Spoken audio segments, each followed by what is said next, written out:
something extraordinary is coming.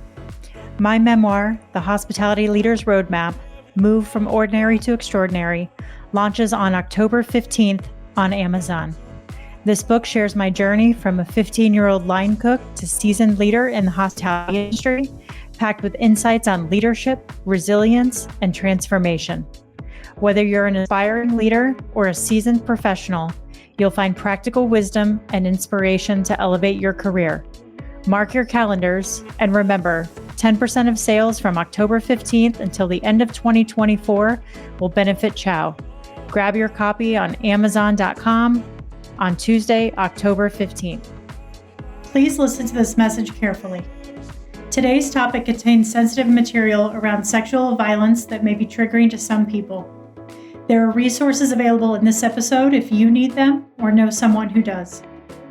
Brian Williams is an advocate and sexual assault response team coordinator for the Sexual Assault Services organization, Say So. He's also one of the managers of the Angel Shot program that focuses on preventing sexual assaults happening in the service industry. Blaine Bailey is the executive director of In the Weeds in Southwest Colorado. He's been in the industry for 17 years and has been cooking since he was a child. He's been through the ringer with addiction, an overworked industry culture, and all things connected to the hospitality sector. In this episode, we talk about what Say So and In the Weeds does to support restaurants, what the Angel Shot program is, and how it's creating a safer environment for guests at restaurants and bars. Welcome to the No Hesitations podcast, the show where restaurant leaders learn tools, tactics, and habits from the world's greatest operators. I am your host, Kristen Marvin, with Solutions by Kristen. I've spent the last 2 decades in the restaurant industry and now partner with restaurant owners to develop their leaders and scale their businesses without wasting time and energy so they can achieve work-life balance and make more money.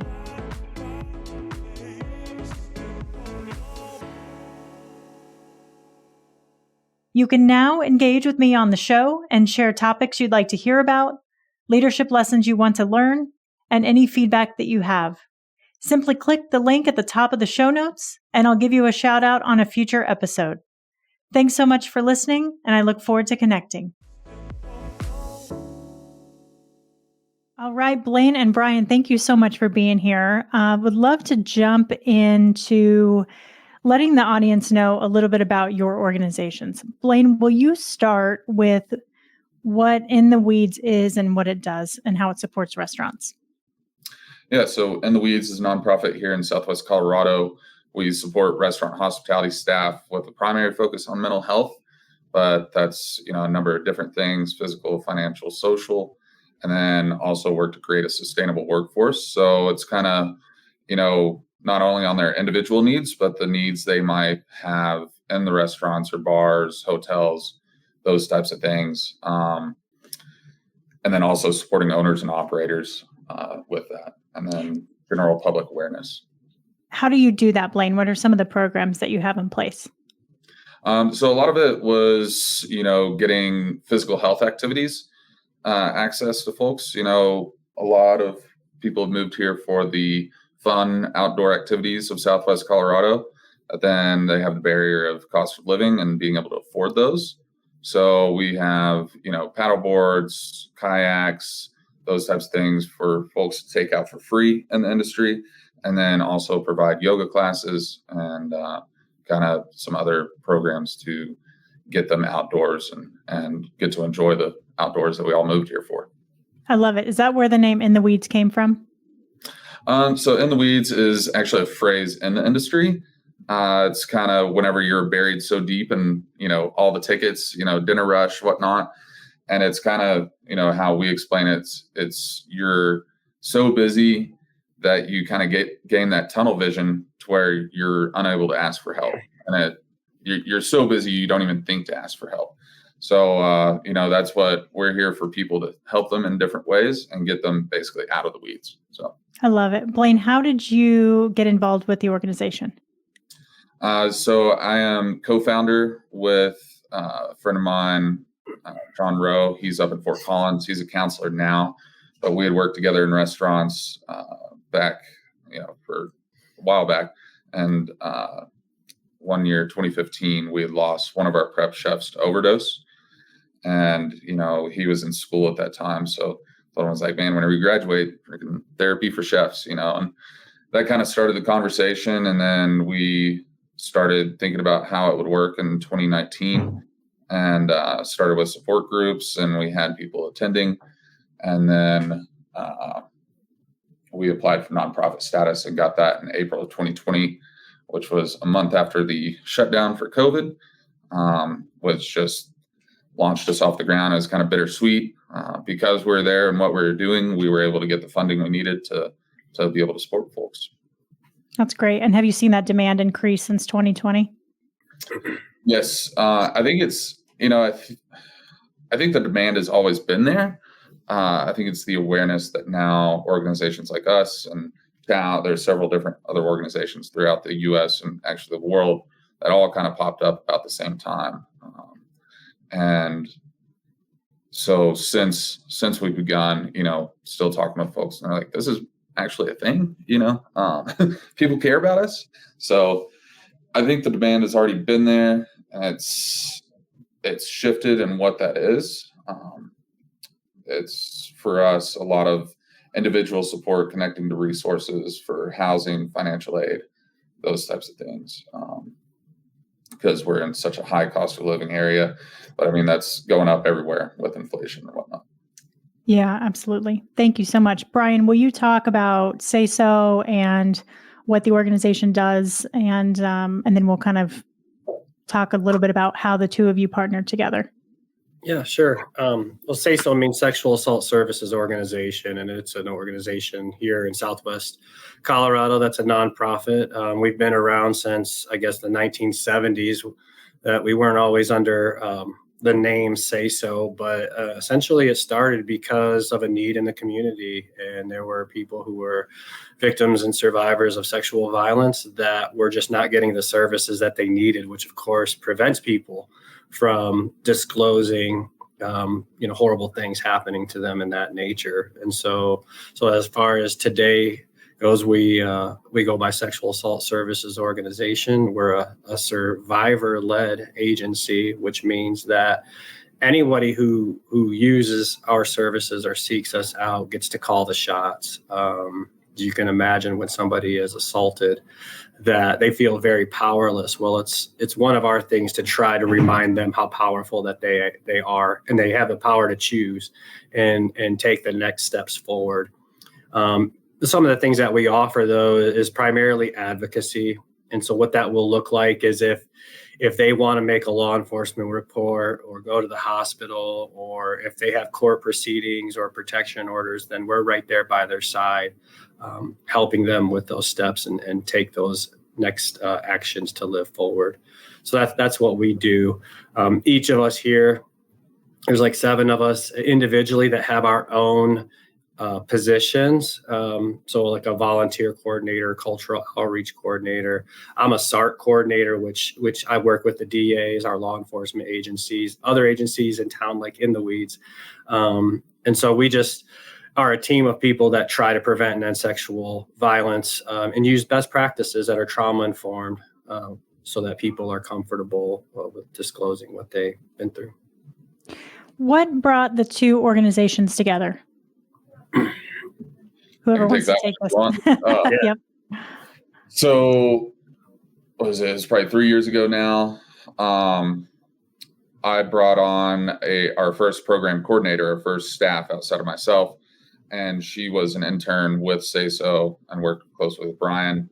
And whenever I bring folks on, they have their normal job description, but then ask them, like, if there's a passion project they want to do that's in relation to our mission, to let me know, and we'll figure it out. So she wanted to start this, what ultimately became called the Project Angel Shot, having worked at Say So and, being a big advocate for sexual assault awareness and everything. And then the challenges we see in the industry.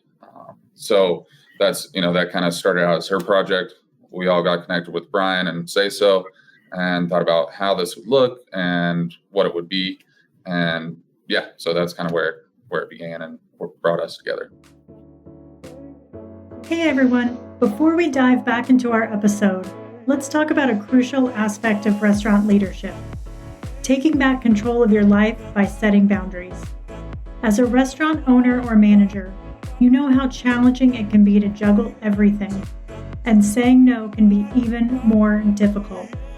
I've created a guide with 10 steps to help you set boundaries and reclaim your time and energy. Visit KristenMarvin.com/say-no to grab your copy and start making positive changes today. Now back to the show. Thanks so much for listening. Howdy, listener. Are you also a podcaster seeking to stand out in the crowded audio landscape? I'm here to help. LConnorvoice, LLC offers top-tier audio engineering, meticulous content management, and more, all tailored to save you time and elevate your podcast to new heights of professionalism. With LConnorvoice, you can focus on what you do best, creating captivating content, while I handle the rest. Say goodbye to hours spent tweaking audio levels and managing uploads. I ensure your podcast shines with polished sound quality and seamless delivery. Ready to take your podcast to the next level? Contact LConnorvoice LLC today and make producing your podcast as easy as hitting record. For more information, go to LConnorvoice.com. Links are in the episode notes. What is the Angel Shot program? Yeah, essentially what it is a way to help somebody who is in a very awkward or uncomfortable situation to, I don't want to say discreetly, but I guess that's the word, discreetly try to get out of that situation. And it's nothing new as far as nationally. I think we saw the first time I ever saw it was like on a TikTok, and was able to get a good idea for what it was. And so essentially the bigger picture is to help people get out of really awkward situations. And now the way that works here in Durango is they can go to, they can be at a bar, they can ask a bartender, they can ask a server, for a particular kind of shot, and they can go and say, I need a Angel shot. And that server or bartender will ask, do you want a single or a double?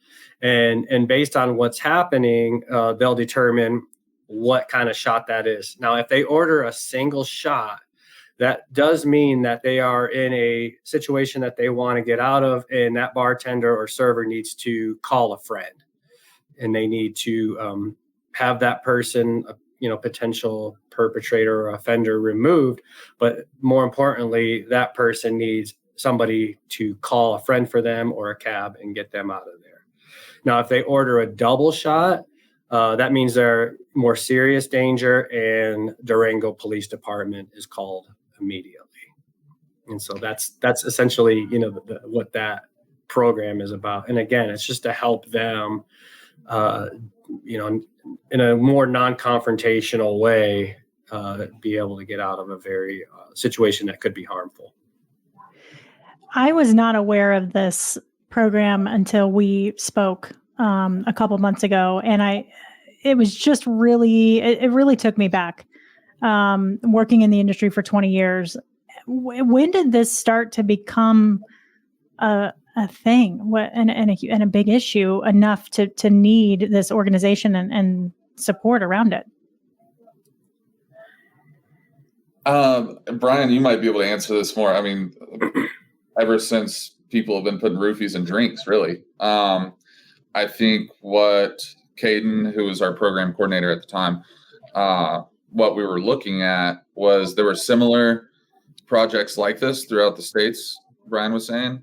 But we wanted to streamline it, and they were like too complicated. Some it's like ask for an Angel shot with a lemon, and this means this, and 2 limes means this, and then there is also ask for Angela, which we saw as a problem because one of our best bartenders in town that works 3 different bars, everybody knows her, so she'd be like, someone just asked me for me the other night, and I was confused because I didn't know what to do, just because her name was Angela, and so we're like, how can we streamline this to make it simple and have bartenders, servers on board with this, and simple for the police to understand what's going on.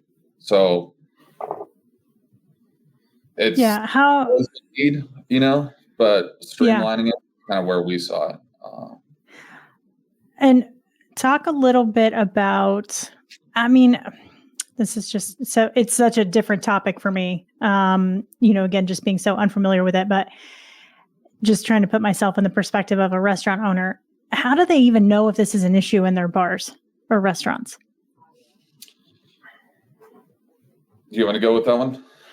I can't. Well, you're the service industry guy, so maybe you work in those. So like maybe from your own perspective, how would you know if it was happening or not? So I think it's, you are paying attention to everybody. You don't want to overserve folks and those types of things. As your responsibility as a bartender or server. But recognizing, there might be some uncomfortability between perpetrator and a victim. And then, you notice all of a sudden that they are just stumbling drunk and they've only had one drink. I think one thing for me, I guess for restaurant owners and operators, they've had people come in like, hey, I think I was roofied last night or whatever. They are reported at different times. For me, personal experience was several years ago, and it was two of my close buddies. They were at a pool tournament, one of the late night bars that had a history of folks getting roofied, and they were outside the bar smoking a cigarette, taking a break, and there's this woman there just could barely stand and everything, like, oh, she needs to get home. Right as they noticed that, a van literally pulled up, slung the door open, and they tried to throw her in the van. And luckily my buddies are pretty big dudes and saw what was going on and grabbed her and pulled her back out. I'm like, do you know these people? And she's like, out of it. I'm like, screw you, and called the cops, and the van took off, So that's, we've talked with my board president in the past who lived around Monte Vista, or Del Norte, and which is close to Highway 285, which is a big trafficking highway from Mexico to Canada, I believe, something like that. Brian, can speak more to that piece, but that's only 3 hours away. So human trafficking, those types of things are still rampant in our area. So I think there is a higher number of, or higher risk in our area compared to other parts of the U.S.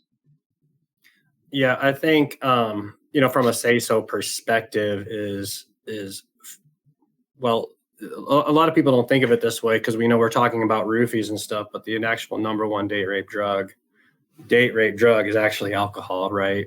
And so for us, we know that this is happening in places because the clients we're working with are telling us. And when they disclose to us, if they're able to remember where they were, either when they got, roofied or when they were, too intoxicated to remember what was happening, they give us the name of some of the establishments where these things are happening. And this isn't like the manager's fault, it's not the owner's fault. It's just the fact that when alcohol is involved, there is a greater risk of sexual violence to occur. And just to broaden the term of sexual violence, this can be, anything like sexual harassment.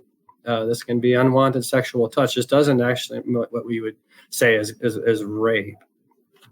So for say-so, we use sexual violence because it's a lot broader than just a sexual assault. And we know that not only, for customers who frequent these places, it's not happening, just to them, but it's also, with the workers themselves. And so this is taking place in those, and say-so wants to do our absolute best to continue to provide, open doors and some training around that so that people have some language around what, sexual violence or what sexual harassment is and how that and how they can be helped to navigate that, because it's difficult. And a lot of folks are like, I didn't even know that was a thing. And we're like, yeah. When they tell us, what happened to them, we're like, yeah, that's a form of sexual violence. And because, we give them that language, it's that they didn't have before. Now they're starting to realize and become more aware of what has happened to them, and also their surroundings for the customers that they're ultimately trying to protect. How does a patron know or customer know when they're walking into an establishment whether or not they're involved in the Angel Shot program? We canvass as much as we possibly can, and so Blaine and I have tried to work with some of the managers to be like, hey, if you're partnering with us, let's put a sticker on your window, so that people can know that, and sort of incentivize them to be a part of the program even more. Obviously it would be their benefit to be an Angel Shot sponsor, but ultimately it's how we canvas, and we go to pretty much anywhere that's serving alcohol now, and put them up in bathrooms and on their windows so that folks will know what that is. And I think a big part of it too is word of mouth. Even if guest of the place doesn't see necessarily that there's an Angel Shot flyer up, that's the beauty of being a small town word of mouth type place. All the bartenders, all the servers have their community, and so they'll talk about it with each other. And so it's even okay, I don't know if they understand what this means, but at least I can try, and there's a solid chance that bartender or server will know at least kind of what's going on. So we also do a lot of work with tabling at different events, and we take those flyers with us. And so this is a college town, so Fort Lewis College is here, and so whenever we're doing events up there, those college students will see that's part of one of the programs that we're offering in partnership within the Weeds, and they're like, oh yeah, I've seen those flyers before. And so they're Blaine's right, word of mouth it does work. Talk a little bit about what training looks like for the restaurants if they want to implement this. It's relatively simple. There's Say-So offers a number of trainings that can be several hours and everything. But for this, the training, and I would use training as a loose term because it's really just explaining how the system works. And we have the instructions like on a business card size for servers and bartenders. It usually is stuck over by the register, those types of common spots for them. But it's a quick, hey, here are the two different kinds.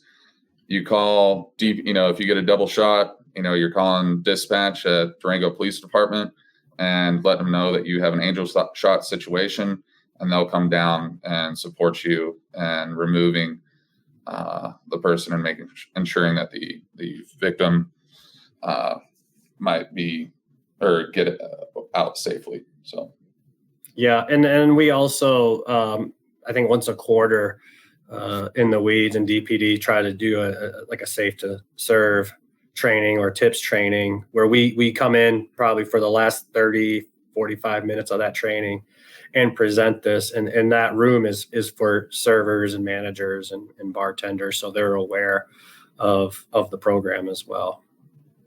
What's the police department saying the impact is around this program since it's been launched? So I'll a great plug for Durango PD is first that I know with that double shot, they're automatically called, but they have told me, like, if somebody can't get a ride, call the police anyway. So they're super supportive of this program, but I wish I had like hard statistics for, okay, here's the number of people that are, ordering Angel Shots and all this kind of thing. But that would be almost an impossible ask for our agencies to keep track of, just because, we know that it's happening. And so it feels more anecdotal that it's happening, because we do have people who are like, yeah, I know about the Angel shot and I've had to use it, before or something like that. But to say like, here's the stats on it.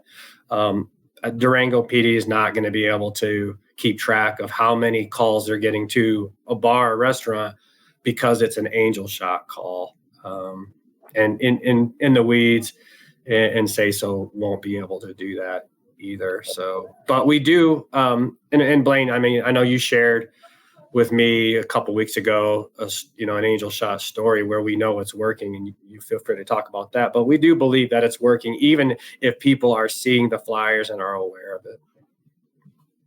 Yeah, because it's almost like a preventative. We had this discussion in the beginning, like, statistically speaking, the perpetrators are typically male. We're like, but it's not always the case. Still, the question came up, do we put these flyers in men's bathrooms? And we're like, you know what? Yes, because then if you're a perpetrator, you're going to see that there's something being done. And, what if the person that they're, harassing, committing this crime against, if they hear the words Angel shot, then they're just going to up and leave. And then the crime isn't even committed. So it's almost like preventative as well. And the story Brian was talking about, referring to, it is kind of these anecdotal. I ran into one of the bartenders over at the grocery store the other day, and he's like, dude, Angel shot saved a gal the other day. It's like she got up, went to the bathroom, and as she was walking back to the table, literally saw someone drop something in her drink, and she just immediately went to the bar, ordered an Angel shot, double Angel shot, and he then went to the table to the perpetrator and was like, you got two options: you leave now or you leave in cuffs, and they escorted him out, and she hung back, and they made sure she got a safe ride home, and so it's definitely working. But yeah, as far as tracking, like Brian was saying, it'd be a little too tough to track the exact numbers. Yeah, absolutely. If people are interested in learning more, where can they find resources, not just in Durango, but from a national-wide perspective or nationwide? Nationally, I don't know. It'd be looking at organizations similar to Say So. Yeah, it's not like Angel Shot's not like it's not a national program where we're all collaborating together. Like I said, it does exist in other cities and counties, but as far as resources around sexual violence, DurangoSaySo.org is our website, and of course there's always the national website, which is RAIN, where people can find out all kinds of information, statistics, and referral resources on those websites as well. Awesome.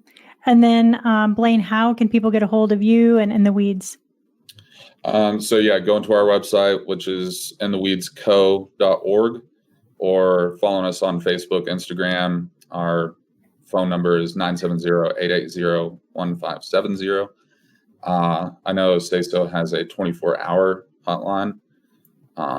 So for folks in the area, they can call that.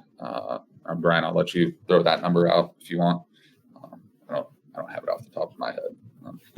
Yeah, we do offer that 24-hour support line. And again, I know it's just semantics and maybe it's not that big of a deal, but it is. We've moved from calling it a hotline to a support line because a lot of folks need to reach out for sources beyond just sexual violence, and we're able to provide those as well, or at least connect those as well. So yeah, that we open that up. So that number is 970-347-5400.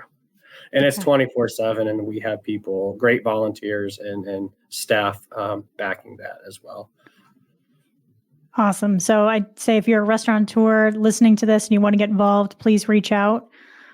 This is a tremendous, tremendous program. I really, Blaine and Brian, thank you for coming on.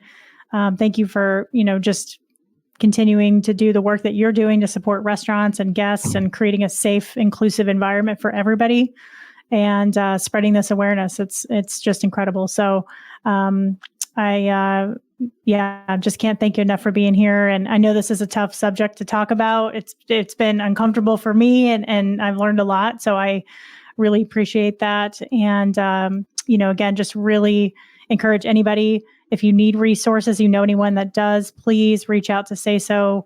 Please reach out to In the Weeds. We're all here for you. And I'll put all those links in the show notes for you. So thank you both for being here. All right. Thank you. Appreciate it. You bet. That's going to do it for us this week, everybody.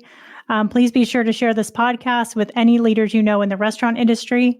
And like I said, you can find all the resources we discussed today in the show notes if you're in need of support. Thanks so much. We'll see you next week.